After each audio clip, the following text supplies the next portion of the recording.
Hello everyone, আসসালামু আলাইকুম। So আজকে আমার কিছু নন ফিকশন কালেকশন একটু শেয়ার করার জন্য চলে আসলাম।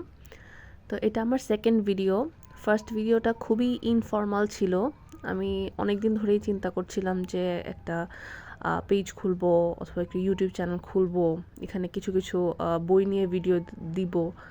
তো অনেক দিন পর ভাবলাম যে আজকে খুলেই ফেলি।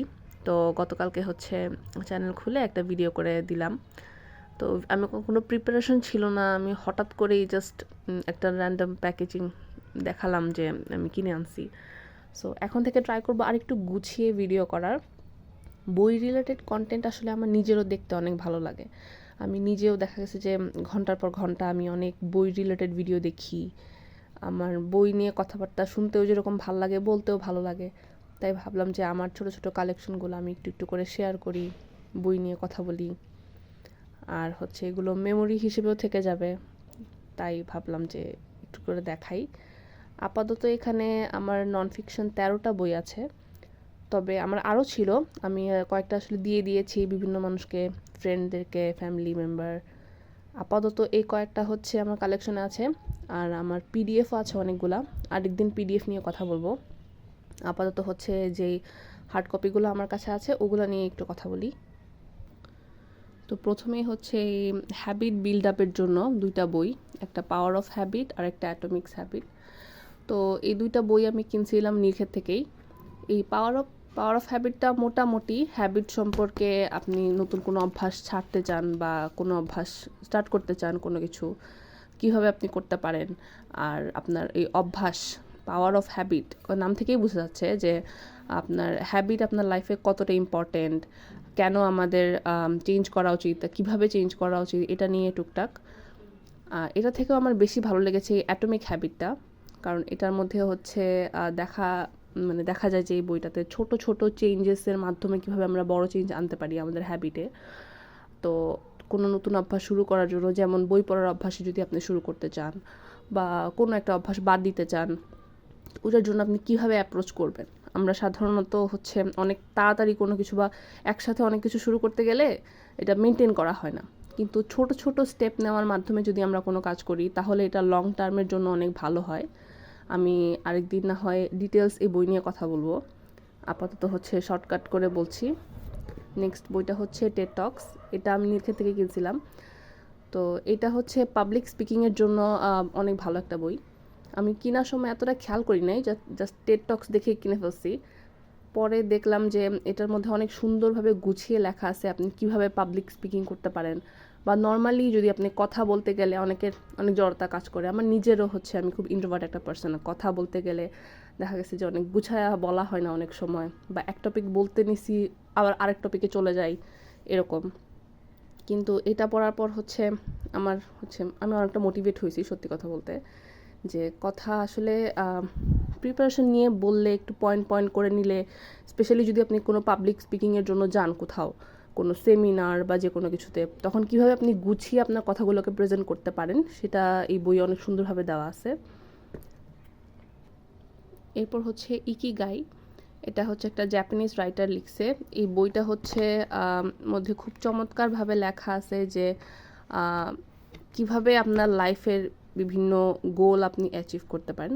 মূলত গোল বলতে আমি বুঝাইছি যে এখানে পিছনে একটু শর্টকাট দেওয়া আছে, যে আপনি কি পছন্দ করেন, আপনি কোন জিনিসে ভালো, কি জিনিস কাজ করলে আপনার you can get paid for, আপনি আপনার প্রফেশন হিসেবে নিতে পারেন, আর ওয়ার্ল্ডের কি আসলেই দরকার, এরকম কিছু।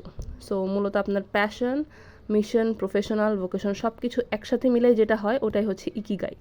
তো অনেকে লাইফে অনেক কনফিউজ থাকে যে আমি প্রফেশনালি যে কাজটা করি ওটা করে হ্যাপি না, বা আমি আরেকটা কাজে হ্যাপি কিন্তু এটা করলে আমার তো ডেইলি লাইফ চলবে না, এরকম। তো আপনি যদি কনফিউজ থাকেন লাইফে যে কি করা উচিত, আমি কিছু বুঝতে পারছি না এরকম কিছু, তো সেই ক্ষেত্রে এই বইটা আপনাকে অনেক হেল্প করবে। এটা আমি আরেকদিন এটা নিয়ে ডিটেলস ভিডিও করব, এটার মধ্যে অনেক সুন্দর সুন্দর পয়েন্ট করে দেওয়া আছে।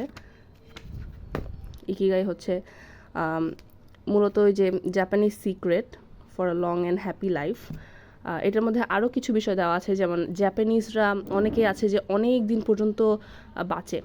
সো ওরা কী কী টিপস মেনটেন করে নিজেদেরকে সুস্থ রাখতে, হ্যাপি রাখতে, আর অনেক দিন বেঁচে থাকে, ওরা হ্যাপিভাবেই বেঁচে থাকে। তো কীভাবে এত হ্যাপি থাকে, হ্যাপিনেসের রহস্যটা, ওইটা আমি আরেকদিন এটা নিয়ে ডিটেলস ভিডিও করব, তখন আমি জানিয়ে দিব এটার মধ্যে আর কী কী পয়েন্ট আছে। তারপরে আসি the art of thinking clearly. এটাও হচ্ছে অনেক সুন্দর একটা বই।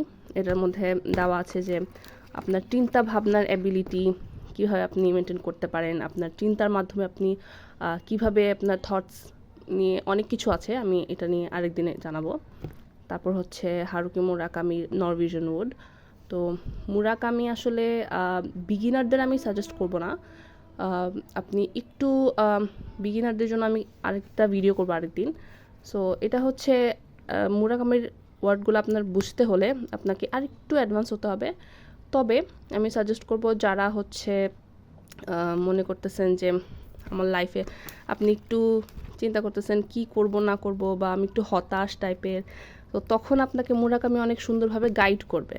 আমি এই বইটা তখন কিনি যখন আমার লাইফের এক পর্যায়ে আমি খুব টেনশনই বলা যায়, টেনশনে ছিলাম, বা কী করব বুঝতেছিলাম না, বা মনে হচ্ছিলো যে অন্যদের তুলনায় আমি অনেক পিছিয়ে আছি। তখন এই বইটা হচ্ছে পড়ার পর আমার অনেক ভালো লাগে। তো ভিডিওটা আবার লম্বা হয়ে যেতে পারে, সো আমি চেষ্টা করি যে যত ছোট করা যায় শর্টকাট, কারণ আমি নিজেও অনেক সময় অনেক লম্বা ভিডিও হলে দেখতে পছন্দ করি না। তো যত শর্টকাট হচ্ছে বলা যায়।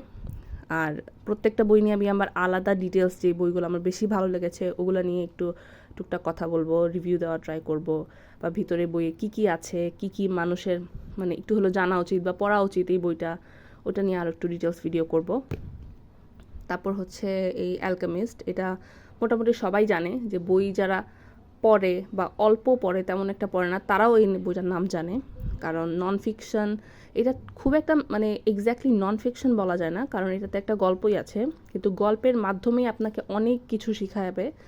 এই জন্য আমি এটাকে নন ফিকশনের লিস্টে রাখছি, বাট এটা আসলে এটার মধ্যে একটা স্টোরি আছে, সো এটাকে ফিকশনও বলা যায়, বাট এটা হচ্ছে অনেক কিছু শিক্ষণীয় আছে দেখে আমি এটা নন ফিকশন লিস্টে রাখছি। তারপর হচ্ছে the things you can see only when you slow down. এই বইটা আমি সবাইকে সাজেস্ট করি যে আপনারা যদি বই একদমই নাও পড়েন, বা নন ফিকশন ফিকশন কোনোটাই পড়তেছেন না, বাট তারপর আপনার লাইফে একবার হলেও এই বইটা পড়া উচিত। এই বইটার মধ্যে খুবই সুন্দর করে অনেক অনেক পয়েন্ট বর্ণনা করা আছে। আমি এটা নিয়ে একটা ভিডিও করব আলাদা শুধু এটার জন্যই, কারণ এটা আমার অনেক পছন্দের একটা বই। এটা আমি অনেককে গিফটও করছি কিনে কিনে, আবার এটা আমি নিজের কালেকশনে একটা রাখছি, আবার আমি চিন্তা করছি এটা নিয়ে একটা ডিটেলস ভিডিও করব। এটা আমার খুবই পছন্দের একটা বই।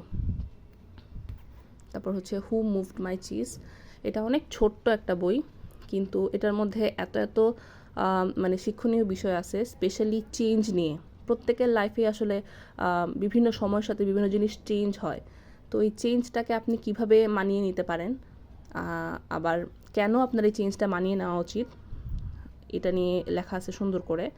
স্টোরি আছে এটার মধ্যে, বাট স্টোরির মাধ্যমেই বোঝানো হয়েছে যে স্টোরির 4টা ক্যারেক্টার, ওরা কিভাবে 4জন 4ভাবে হচ্ছে চেঞ্জের সাথে ডিল করে।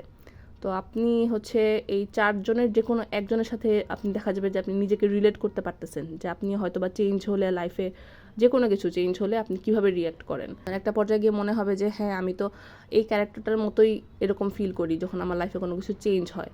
আর এটা যদি আমি পরিবর্তন করতে চাই, তাহলে আমার কিভাবে করা উচিত, বা আপনার সময়ের সাথে সাথে আপনি কিভাবে চেঞ্জটাকে মানিয়ে নেবেন, এটা নিয়ে খুব সুন্দরভাবে লেখা আছে। আমি এটা নিয়ে আরেকদিন একটা ভিডিও করব। তারপর এই বইটা হচ্ছে আমার প্রথম কেনা ইংলিশ বই। আমি যখন 2012-13 দিকে মনে হয় প্রথম এটা কিনি, তখন হচ্ছে আমার একটা স্যার সাজেস্ট করছিল এই বইটা, তখন ওনার কথায় আমি বইটা কিনি। আর পড়ার পর আমার সত্যিই অনেক ভালো লাগছে। ওই টাইমটাতে হচ্ছে আমার তেমন একটা কনফিডেন্স ছিল না বললেই চলে, কিন্তু এই বইটা পড়ার পর আসলে আমি অনেক কনফিডেন্স পাইছি যে পজিটিভলি কোনো কিছু চিন্তা করলে, আবার নাম থেকে বোঝা যাচ্ছে the magic of thinking big, মানে আপনি যখন আপনার চিন্তা ভাবনাই বড় হবে তখন আপনি যে কোনো কিছু অ্যাচিভ করতে পারবেন। আবার মনে করেন কোনো কাজই যদি আপনার প্রথমেই মনে হয় যে আপনি পারবেন না, তাহলে কাজটা যতই সহজ হোক আপনার কাছে ওটা কঠিনই মনে হবে, পদে পদে আপনার বাধা আসবে। আর যদি আপনি প্রথমেই মনে করেন যে না, কাজটা খুবই সহজ, অথবা যেভাবেই হোক আমি চেষ্টা করলে অবশ্যই পারবো, এই ধরনের চিন্তাভাবনা যদি আপনার থাকে তাহলে কাজটা যতই মনে করেন কঠিন হোক বা যত বাধা আসুক কাজের মধ্যে, আপনি ইজিলি হচ্ছে ওটার সাথে মানিয়ে নিতে পারবেন, ওটা সলভ করতে পারবেন। এরপর হচ্ছে থিঙ্ক অ্যান্ড গ্রো রিচ। এইটা হচ্ছে মানি ম্যানেজমেন্ট এর সেকশনে ফেলতে পারেন। এটার মধ্যে অনেক টপিক আছে, আমি এটা নিয়ে আরেকদিন একটা ডিটেলস ভিডিও করব, যে আপনার চিন্তা ভাবনা হচ্ছে আপনাকে কীভাবে হেল্প করে রিচ হতে। তারপর হচ্ছে Rich Dad and Poor Dad, এটাও হচ্ছে মানি ম্যানেজমেন্টের মধ্যেই পড়ে।